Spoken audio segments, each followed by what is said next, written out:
नमस्कार साथियों, एक बार फिर से आपका स्वागत है आप ही के यूट्यूब चैनल रूल्स की पाठशाला में। आज एक फिर से नए टॉपिक के साथ में आपके साथ में हाजिर हैं।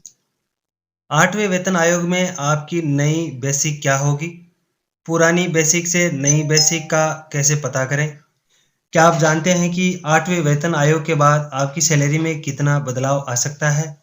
इस वीडियो के माध्यम से आप इसकी जानकारी आपको मिलेगी। इस वीडियो में हम वेतन आयोग के प्रभाव को समझेंगे और आपकी सैलरी पर इसके असर का विश्लेषण करेंगे। फिटमेंट फैक्टर क्या लगेगा और उसके बाद वास्तविक वृद्धि किस प्रकार होगी। 8वें वेतन आयोग में सैलरी कितनी होगी, यह सभी कर्मचारी जानना चाहते हैं। तो आपकी जानकारी के लिए बता दें कि सैलरी बढ़ने में फिटमेंट फैक्टर का अहम रोल होता है। 6वें वेतन आयोग में 1.86 फिटमेंट फैक्टर था। 7वें वेतन आयोग में 2.57 फिटमेंट फैक्टर था। अब 8वें वेतन आयोग में लगभग 2.28 फिटमेंट फैक्टर होने की संभावना है। अब इस हिसाब से आपकी नई बेसिक क्या होनी चाहिए, पूरी खबर को हम आप तक लेकर के आए हैं। दिसंबर 2025 की बेसिक में फिटमेंट 2.28 से गुणा। 6वें वेतन आयोग तक ग्रेड पे का सिस्टम था। 7वें वेतन आयोग में ग्रेड पे को खत्म कर दिया गया। अब 8वें वेतन आयोग में आपकी सैलरी कितनी बढ़ेगी, ये डिपेंड करता है दिसंबर 2025 की बेसिक के ऊपर।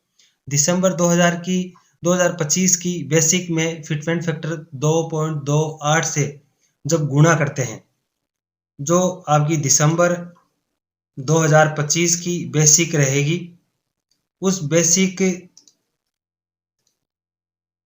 दिसंबर 2025 की जो बेसिक रहेगी उसको 2.28 से गुणा करेंगे और जो अमाउंट आएगा वह आपकी नई बेसिक होगी। तो चलिए चलते हैं चार्ट की तरफ। चार्ट के माध्यम से नई बेसिक क्या होगी, लेवल 1 से लेवल 4 तक के जो कर्मचारी हैं उनकी नई बेसिक को हम समझने की कोशिश करते हैं। लेवल 1 सेल 1 से सेल 10 तक का एग्जाम्पल लिया है। Fitment factor 2.28। 7 सीपीसी के अंदर लेवल 1 के कर्मचारी का सेल 1 में 18,000 बेसिक था, जो कि 2.28 से गुणा करेंगे तो यह आएगा 41,000 रुपए। इसी प्रकार से सेल 2 का कर्मचारी है तो 18,500 को गुणा करेंगे 2.28 से तो 42,000 रुपये आएगा। इसी प्रकार जिस कर्मचारी के 10 इंक्रीमेंट्स लग चुके हैं उसकी 8वें वेतन आयोग के बाद में बेसिक रहने वाली है 53,300 रुपये। अब बात करते हैं लेवल 2 के कर्मचारी की। Fitment factor 2.28।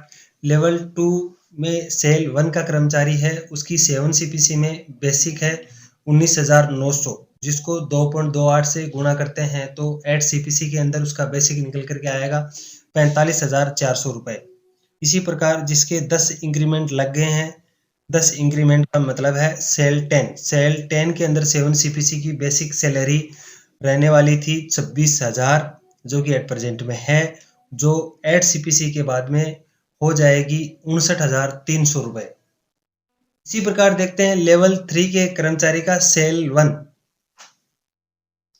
सेल 1 के कॉलम को 7 सीपीसी का मैंने खाली रखा है। सभी साथियों से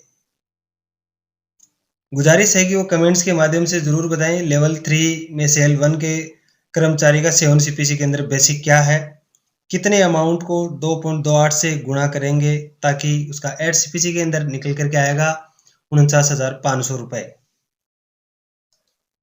इसी प्रकार लेवल 3 में जो सेल 10 का कर्मचारी है उसकी बेसिक 28,400 7 सीपीसी के अकॉर्डिंग है, जो कि 8 सीपीसी में बढ़कर 64,800 रुपए होने वाली है। लेवल 4 के कर्मचारी सेल 1 में फिटमेंट फैक्टर 2.28, जो कि 8 सीपीसी के अंदर मिलने वाला है। उसके बाद 7 सीपीसी की सेल 1 के कर्मचारी की 25,500 से बढ़कर 58,100 रुपए होने की उम्मीद है। इसी प्रकार से लेवल 4 में सेल 10 का जो कर्मचारी है उसकी बेसिक 7 सीपीसी के अंदर 33,300 है, जो कि 8 सीपीसी के अंदर बढ़ करके 2.28 फिटमेंट फैक्टर के साथ में 75,900 होने वाली है। अगर आपको यह जानकारी उपयोगी लगी तो हमारे चैनल को सब्सक्राइब करें और नीचे कमेंट में बताएं कि आपकी सैलरी कितनी बढ़ने की उम्मीद है। वीडियो के अंदर हम आगे के 4 लेवल्स के फिटमेंट फैक्टर 2.28 के साथ में ऐड सीपीसी की बेसिक बनने वाली सैलरी का वीडियो लेकर के आने वाले हैं। धन्यवाद। जय हिंद, जय भारत, जय जवान, जय किसान।